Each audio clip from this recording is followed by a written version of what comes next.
साथियों नमस्कार, जय हिंद। आज का विषय जो है बड़ा इंटरेस्टिंग विषय है, जो हर हिंदुस्तानी आज बातें कर रहा है, इसकी सोच रहा है कि क्या बात है जो मोदी जी ने अचानक ये 7 बातें बताई कि भाई ये ध्यान में रखिए, इससे पहले कि बुरे दिन ना आ जाए और डिफिकल्ट दिन ना आ जाए। तो उसके लिए अच्छा है कि ये 7 प्रिकॉशन क्या लेना चाहिए। ये क्या प्रिकॉशन है? नंबर 1, वो कहते हैं जी 1 साल के लिए गोल्ड मत खरीदिए। ऑनलाइन स्कूल्स के अंदर पढ़ाई शुरू हो जानी चाहिए, जिसकी वजह से बहुत खर्चे बचेंगे आके।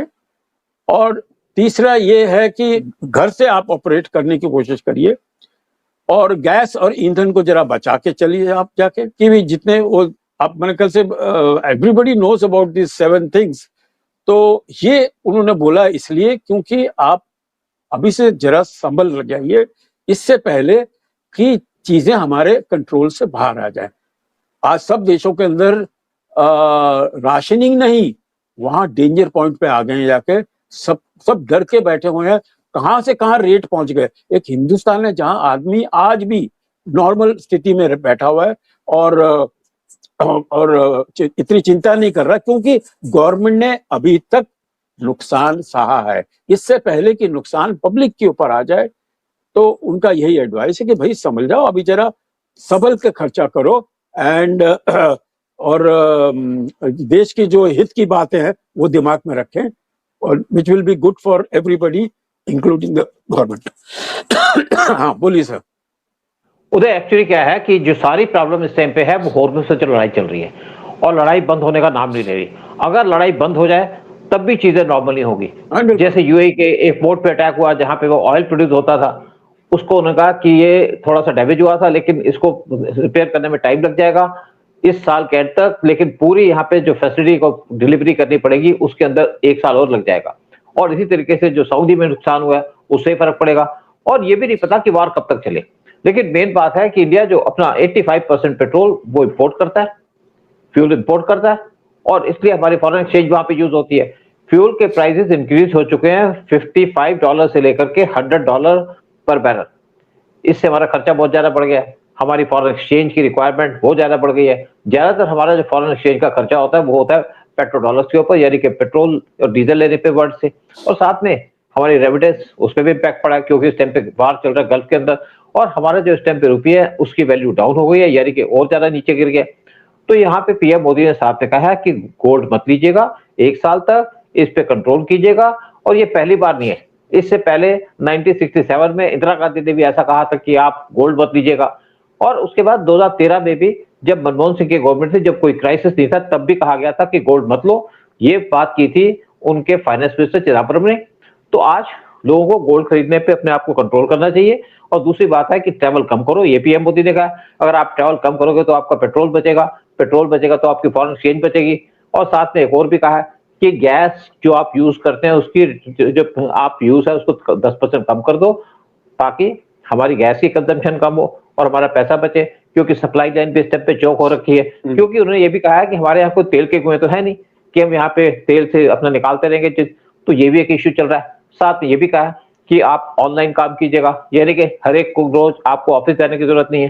पहले भी बहुत सी जो प्राइवेट इंडस्ट्री है वो ऑनलाइन काम करती थी। आपको याद होगा जब कोविड आया था तो उस टाइम पे लोगों का निकलना बंद हो गया था, घर से काम कर रहे थे, और उस टाइम पे जो हमारे क्राइसिस थे बहुत ज्यादा इंक्रीज हो गए थे। लेकिन इंडिया किसी तरीके से बच गया, क्योंकि पीएम मोदी की वजह से। साथ में पीएम मोदी ने वहां पे ऐसे कुछ स्टेप लिए थे, जैसे उस टाइम पे सऊदी से हमने ऑयल लेना शुरू कर दिया था, ऑयल के प्राइसेस बहुत नीचे गिर गए थे, कोई वर्ल्ड में कंट्री ऑयल नहीं दे रही थी। इंडिया ने उस टाइम पे $10 पे पर बैरल पे ऑयल खरीदा सऊदी से, और हमने रिजर्व को पूरा भर लिया, और रिजर्व भरने के साथ हम आगे चले, उसका फायदा आज हमें हो रहा है। और जब 1973 में गल्फ के अंदर क्राइसिस हुआ था, इसराइल का वार हुआ था गल्फ कंट्रीज के साथ, तो उस टाइम पे ऑयल के प्राइसेस बढ़ गए थे 3 गुना।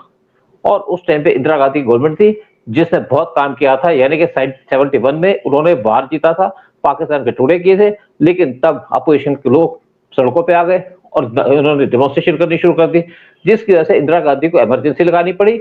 और क्योंकि आज अपोजिशन उसी अपॉर्चुनिटी को देख रहा है कि कब यहाँ पे थोड़ी सिचुएशन खराब हो और हम सड़कों पे आकर के गवर्नमेंट को गिराने की बात करें, इसलिए पीएम मोदी ने अपील की है कि आप अपने बजट को कंट्रोल कीजिएगा, फॉरेन ट्रैवल कम कीजिएगा, क्योंकि फॉरेन के इस टाइम पे जो ट्रैवल होती है उस पे खर्चा बहुत ज्यादा होता है और साथ में फॉरेन एक्सचेंज यूज होती है। इवन जो हमारे एयरलाइंस हैं, उन्होंने अपनी फॉरेन की जो फ्लाइट्स है उनको डिक्रीज करना शुरू कर दिया है। मई में उन्होंने एयर इंडिया ने 90 फ्लाइट्स को कट किया था। अब इसी महीने के अंदर यानी कि जून के अंदर उन्होंने 100 फ्लाइट को और कैंसिल किया और ये भी कहा है कि जिन लोगों को फॉरेन ट्रैवल करना है या कार आपने ट्रैवल करना है तो आप पूल में जाइए या आप ट्रैवल करिए जो पब्लिक ट्रांसपोर्ट सर्विस है, आप कुछ की फिर मैं आपको बात करता हूँ। हाँ सर, एक पॉइंट आपका थोड़ा मैं डिटेल में वहां बता दूं कि आज क्योंकि हिंदुस्तान में लोगों के पास आज पैसा आ गया है, तो बात बात में वो चले जाते हैं फॉरेन, स्पेन चले गए, इटली चले गए। देखिए, देश का बहुत देश है जिनकी इकोनॉमी चल रही है ऑन टूरिज्म। तो मोदी जी का यही कहना है यार, क्या कि आप इतने विशाल देश में रहते हैं, क्या आपने ये देश देखा है? क्या आप अंडमान निकोबार गए हैं कभी?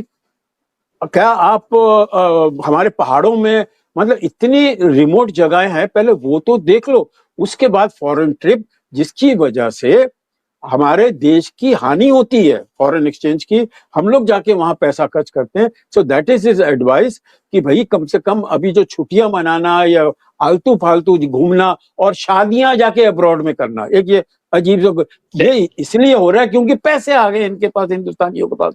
तो उनका यही कहना है कि हाँ बिल्कुल शो ऑफ करने का, तो ये शो ऑफ करना बंद करिए। ये बाहर वेस्टेज, जो बाहर फॉरेन में जाके पैसे वेस्ट करना, ये बंद करिए। ये ऐशो आराम और ये दिखावा जो करते हैं उसको बंद करिए, जो देश के हित की बात है, जो हमारा फॉरेन एक्सचेंज हमारे देश के लिए बचाएगा। उदय, मैं आपको एक और बता दूं आपको कि यूरोपियन जो कंट्री हैं, स्पेशली ब्रिटेन की लगा लो, फ्रांस की बात करो, उनके पास दो चीजें हैं कमाने की।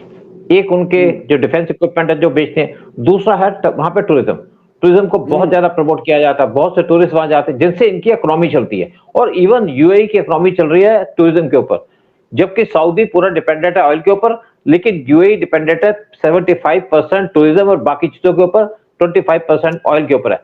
और देखिए, आप अंडमान जाके देखिए, मैं अंडमान निकोबार आइलैंड विजिट करके आया था, बहुत सुंदर जगह है, बहुत अच्छी जगह है, जहां पे मैं 7 दिन गुजार के आया था, बहुत अच्छा लगा।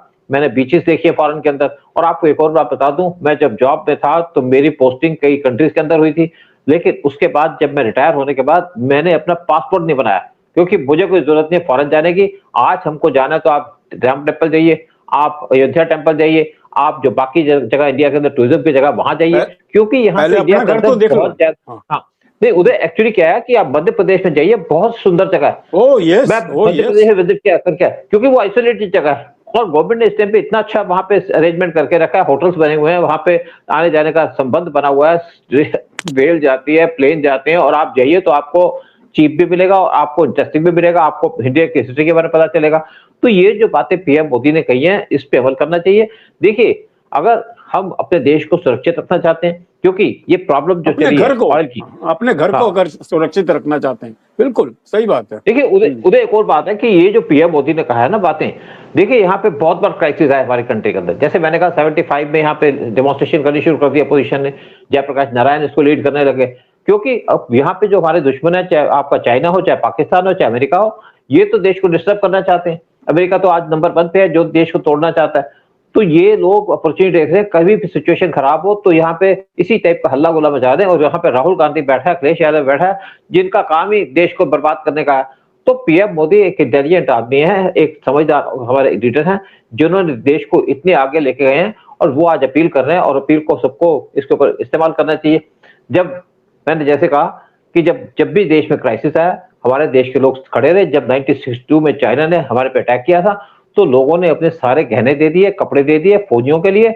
लेकिन उस टाइम पे जो कम्युनिस्ट बैठे थे, देशद्रोही जो बैठे थे, उन्होंने चाइना के लिए कपड़े इकट्ठे किए, उनके लिए पैसे इकट्ठे किए, उनके इन्होंने इकट्ठे किए, आपके मतलब खून दिया उनके लिए। अब जब ईरान पे अटैक किया इसराइल ने, तो जो कुछ इस्लामिस्ट बैठे हैं, उन्होंने ईरान के लिए पैसे इकट्ठे करने शुरू कर दिए। लेकिन देश को ये जिहादी पैसे नहीं देंगे, देश के लिए कुछ नहीं करेंगे। लेकिन जो 85% लोग हैं जो हिंदुस्तान को पसंद करते हैं, जो हिंदुस्तानी है, उनको देश के लिए सोचना चाहिए। और पीएम मोदी की जो अपील है उसके ऊपर पूरे तरीके से एक्शन ले। पीएम मोदी इस सिचुएशन से बाहर तो ले आएंगे। अभी सिचुएशन खराब नहीं हुई है, लेकिन अगर हम प्रीएम्प्टिव एक्शन लेते हैं तो हम सेफ होते हैं। अगर हम प्रीएम्प्टिव एक्शन नहीं लेंगे या वेट करेंगे सिचुएशन खराब हो, तो यहाँ पे दिक्कत हो जाएगी। पाकिस्तान को फॉरेन से फंड तो मिल रहा है, पैसे तो मिल रहे हैं, लोन मिल रहा है, लेकिन पाकिस्तान बर्बाद हो चुका है। वहां पे 400 रुपए किलो फ्रूट मिल रहे हैं, 800 रुपए किलो आटा मिल रहा है वहां पे। और आप बांग्लादेश की बात करो, बांग्लादेश इंडिया से कह रहा है मैं तेल दे दो, इवन नेपाल हमें कह रहा है कि हमें खाद दे दो। यहाँ सिर्फ तेल की बात नहीं है, जो आपका ऑयल आता है उससे आपकी खाद भी आती है, उससे बाकी चीजें भी आती है, फर्टिलाइजर भी आता है जो हमारे अंदर यूज किया जाता है। तो आज जो नेबरिंग कंट्री है वो इंडिया से मांग रही है, लेकिन इंडिया को इसके ऊपर ध्यान से रखना पड़ेगा कि ये जो हमारे दुश्मन बैठे हैं, चाहे नेपाल हो जो अपने आप को दोस्त कहता है, हिंदू कहता है, इंडिया पे जब हमला करने की बात करता है या हमारे को टारगेट करने की बात करता है, किसी को कुछ नहीं देना चाहिए। आज सिचुएशन है कि इंडिया को संभाल के रखने की है, और आज हमारे देश के लोगों को जरूरत है कि पीएम मोदी के साथ खड़े होकर के जो उनकी अपील है उसके ऊपर काम करें, ताकि देश को बचाया जाए। देश बचा रहेगा, लेकिन साथ में, क्योंकि एक और बात यह है कि उदय, एक और बता दूं आपको कि आज जो देश में थोड़ी सी प्रॉब्लम आ रही है, एक तरफ तो हम अपने ऑयल के ऊपर बहुत सारा पैसा खर्च कर रहे हैं, दूसरा हमारा जो मेन इन्वेस्टमेंट है वो है आर्म्स की तरफ।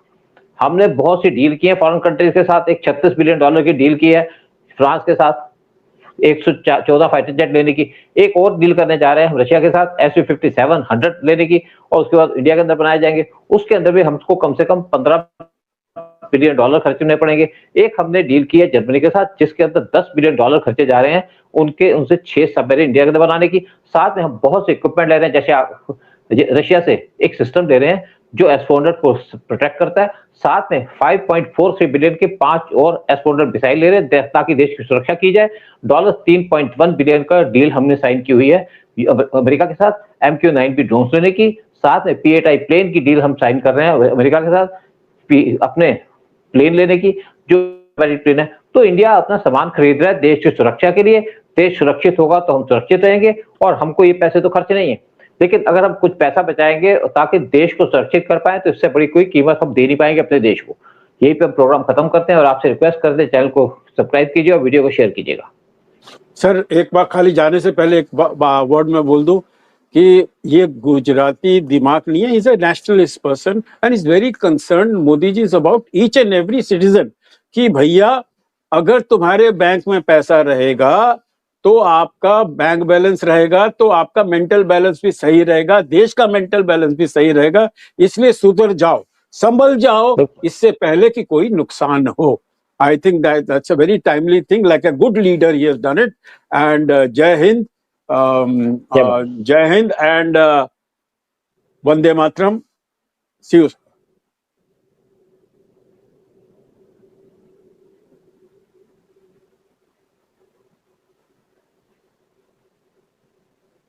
क्या हुआ यार? डिलीट करो, काटो। आप कर रहा हूँ, वो पता नहीं इसमें क्या आ गया।